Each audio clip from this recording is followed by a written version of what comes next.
فصل الربيع. مرحبا أيها الأطفال الرائعين، تعالوا نتعلم مميزات فصل الربيع.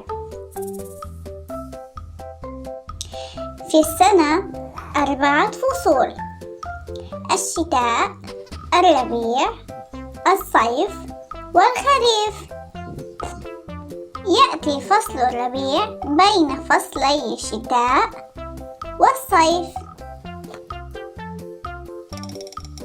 في فصل الربيع تكون درجات الحرارة معتدلة، لذلك في فصل الربيع نرتدي الملابس القطنية الرقيقة.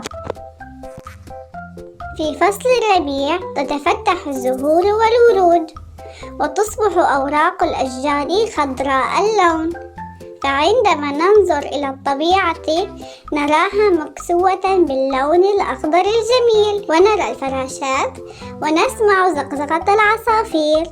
من فواكه فصل الربيع الفراولة والكيوي واللوز والكرز. هل تحبون هذه الفواكه؟